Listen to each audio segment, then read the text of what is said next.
Halo, assalamualaikum warahmatullahi wabarakatuh. Perkenalkan, saya Riza, saya owner dari Bimbel Literasi Kudus. Di sini saya ingin berbagi tips atau cara atau apa saja sih yang harus dipersiapkan untuk membuka bisnis bimbingan belajar, kayak gitu. Nah, Bimbel sendiri ini merupakan usaha atau bisnis di bidang jasa, kayak gitu. Nah, ini sangat menjanjikan. Mengapa demikian? Karena bimbingan belajar ini eh, kalau di bidang jasa itu lebih minim modal, kayak gitu. Jadi kalau bapak atau ibu atau teman-teman yang memang tertarik, apalagi kalau ya berlatar belakang pendidikan, ini sangat menjanjikan untuk bisnis bimbingan belajar seperti itu. Nah, untuk selengkapnya silakan simak video berikut ini.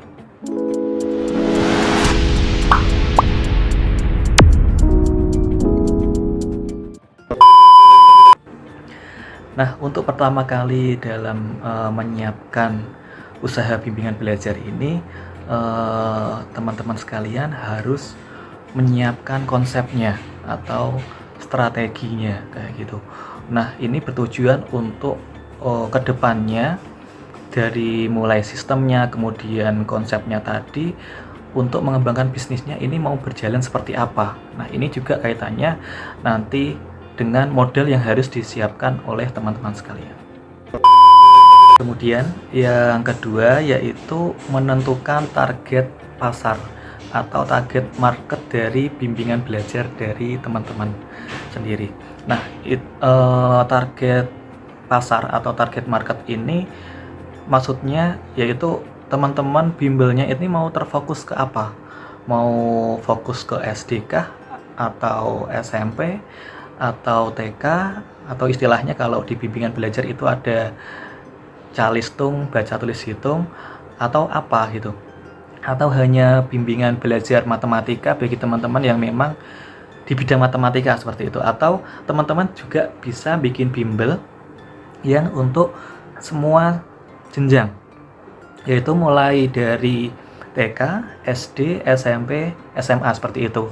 Nah, ini harus teman-teman tentukan kayak gitu. Nah, itu nanti kaitannya juga untuk promosi dan sebagainya.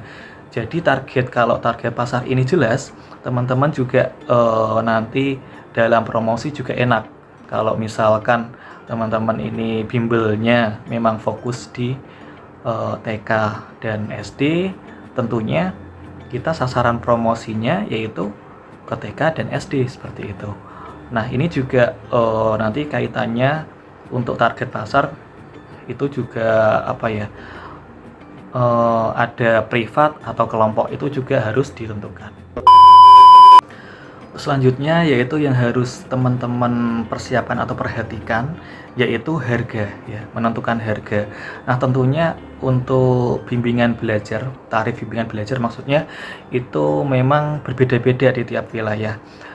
Tarif bimbingan belajar di kota besar dengan kota kecil jelas berbeda.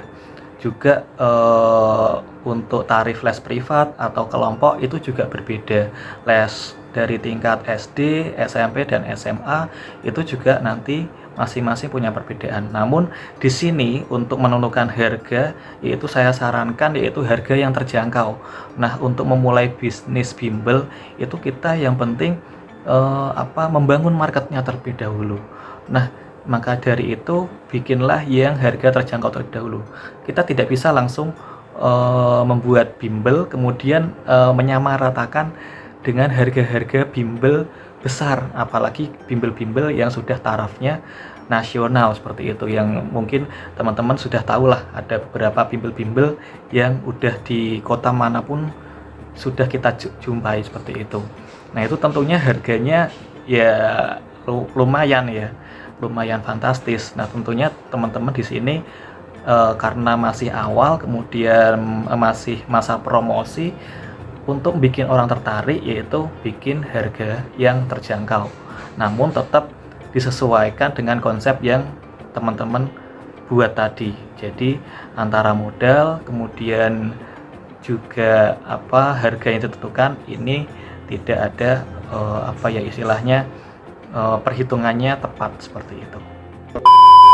Kemudian yang keempat yaitu sediakan fasilitas penunjang. Nah, jika teman-teman ingin bangun bimbel yang datang ke tempat, atau misal kalau teman-teman di rumah ya yang datang ke rumah seperti itu, persiapkan fasilitasnya. Di antaranya ya harus ada, memang ada mejanya, kemudian ada spidol, ada papan tulis. Nah, itu harus disiapkan.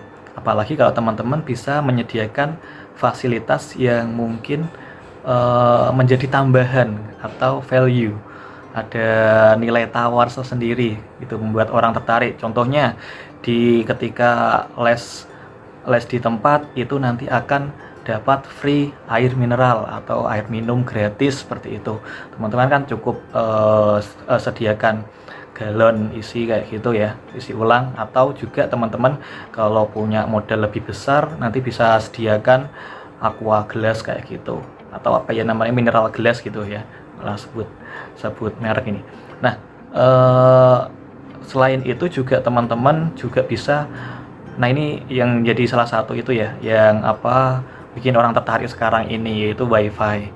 Nah, kalau teman-teman bisa menyediakan wifi ini juga nanti membuat bimbel ini semakin menarik juga itu.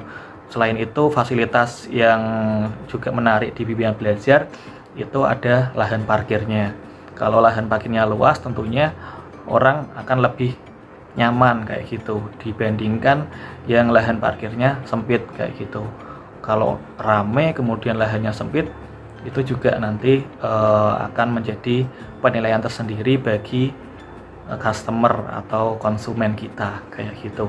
Nah, maka dari itu fasilitas penunjang ini sangat perlu untuk disiapkan sebaik mungkin kalau teman-teman ingin membangun konsep bimbel yang memang ingin membangun citra yang datang ke bimbel kayak gitu. Kemudian yang kelima yaitu cari partner untuk kerjasama. Nah, untuk partner kerjasama ini untuk permulaan yang paling utama yaitu memang guru ya. Tentunya untuk memulai bimbel ini tentunya kan butuh promosi, kemudian administrasi dan lainnya. Nah, itu tentunya teman-teman sebagai ownernya ini harus membackup terlebih dahulu dalam dalam memulai usaha. Nah, untuk pelayanan di pendidikannya nanti teman-teman cari kandidat-kandidat terbaiknya. Contohnya guru yang ngelesi di bimbel kayak gitu. Nah, tentunya teman-teman tidak asal dalam memilih guru ini, minimal ya memang guru yang lulusan dari jurusan pendidikan kayak gitu, atau kalau setidaknya mereka yang sudah pernah ngelesi atau sudah pernah mengajar kayak gitu. Nah, selain itu yang perlu diperhatikan juga kandidat guru ini juga yang memiliki kemampuan psikologi kayak gitu dalam komunikasinya kayak gitu, karena ini juga akan berpengaruh dalam perkembangan siswa. Tentunya yang diharapkan orang tua seorang anak ditaruh di bimbingan belajar tentunya ingin dapat hasil yang lebih baik daripada di sekolahan. Tentunya sebagai garda terdepan dari bimbel, guru ini juga harus memiliki kemampuan psikologi kayak gitu. Psikologis ini dalam komunikasi ke anak ini sangat penting seperti itu, agar anak memang mampu memahami lebih mudah, kemudian memahami pelajaran lebih mudah, kemudian juga ada nilai-nilai plus yang didapatkan oleh siswa. Nah, ini nyari kandidat yang demikian inilah yang harus teman-teman siapkan. Nah, untuk yang keenam yaitu perhatikan penampilan. Maksudnya perhatikan penampilan di sini adalah penampilan dari guru gitu ya. Sebagai yang memang menjadi garda kedepannya dari bimbingan belajar bimbel kita, guru ini juga harus memperhatikan penampilannya. Minimal dia harus berpenampilan rapi, karena orang tua tentunya melihat bimbel itu gurunya itu seperti apa kayak gitu. Tentunya secara visual atau secara penampilan itu baik, tentunya orang tua tidak akan mau kalau anaknya diajar orang yang penampilannya sembarangan, tidak rapi kayak gitu. Tentunya kalau dia berpenampilan rapi, tentunya dia akan lebih tertarik kayak gitu. Nah, ini berarti dia akan melihatnya, wah ini memang bimbel profesional kayak gitu. Apalagi kalau teman-teman bisa menyediakan seragam atau minimal ID card kayak gitu. Ada ID card pengajarnya, tentunya akan menjadi penilaian tersendiri dari wali murid gitu, seperti itu ya, atau orang tua siswa kayak gitu. Kemudian untuk yang ketujuh, yaitu hadirkan suasana belajar yang nyaman dan menyenangkan. Maksudnya nyaman di sini teman-teman harus menyiapkan bimbingan belajar ini atau tempat bimbingan belajar ini suasananya nyaman. Setidaknya tempatnya itu bersih kayak gitu ya. Contohnya, jadi orang yang belajar di situ atau siswa yang belajar di situ dia merasa nyaman atau suasananya tidak bising kayak gitu. Tentunya dalam belajar dia akan lebih fokus. Kemudian juga harus menciptakan suasana yang menyenangkan. Karena siswa sekarang ini kan kalau sekolah itu udah lama, sudah cukup lama ya. Waktunya dari pagi sampai siang. Dari jam 7 sampai jam 12, ada yang jam 7 sampai jam 1, ada yang sampai jam 2 bahkan. Nah, ini tentunya siswa ini sudah bosan kayak gitu ya. Jadi sangat penting dan sangat perlu teman-teman dalam membangun suasana belajar yang menyenangkan.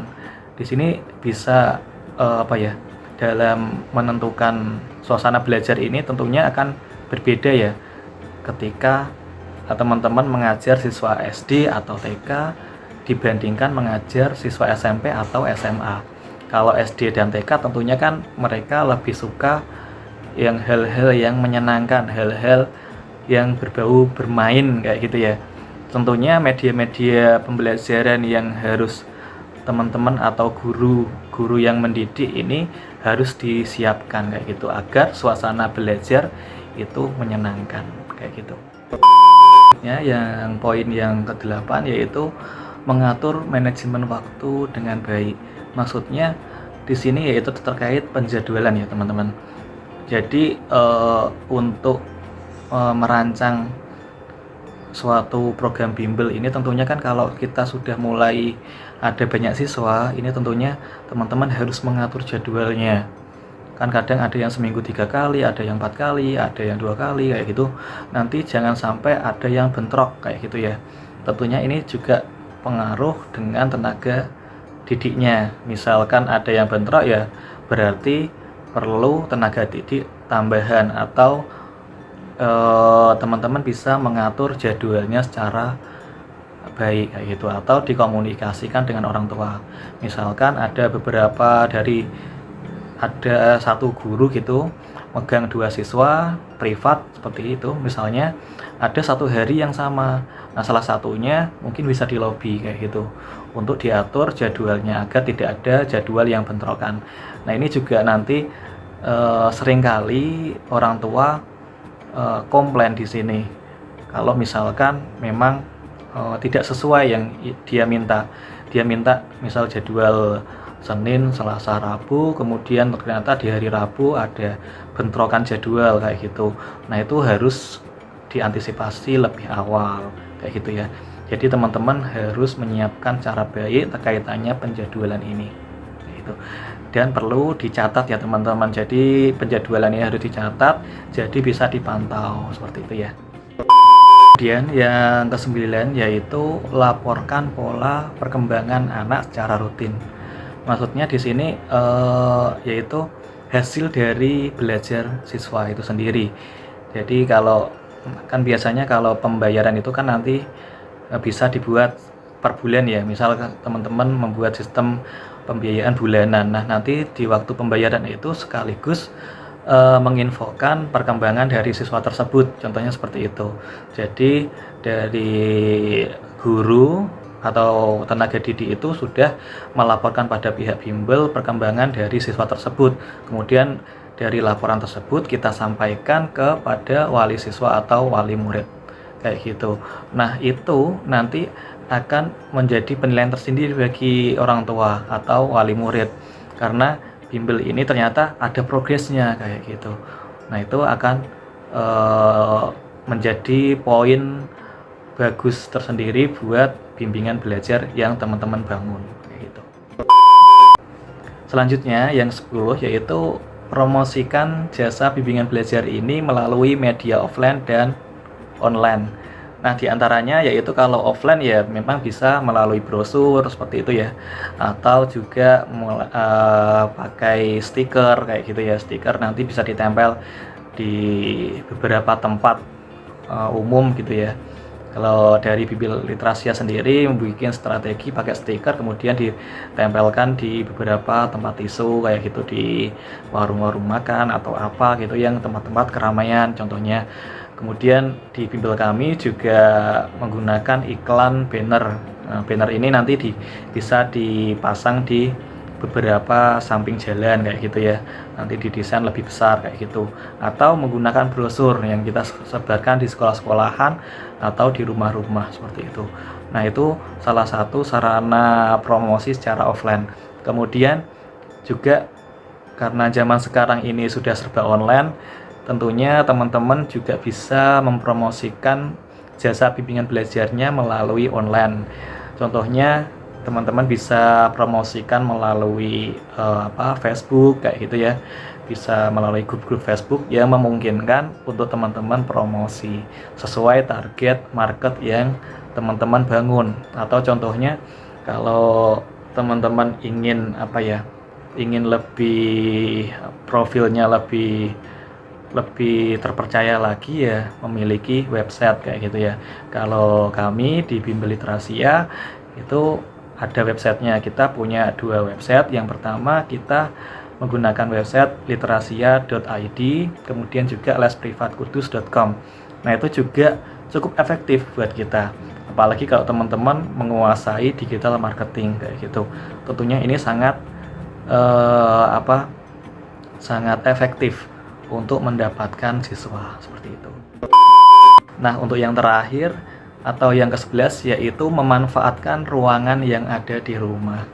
Jadi teman-teman dalam membangun usaha bimbel ini tidak harus langsung teman-teman sewa ruko seperti itu, karena bisnis bimbel ini adalah bisnis yang memang minim modal. Dengan modal kecil teman-teman bisa membangun usaha dengan margin keuntungan yang besar seperti itu.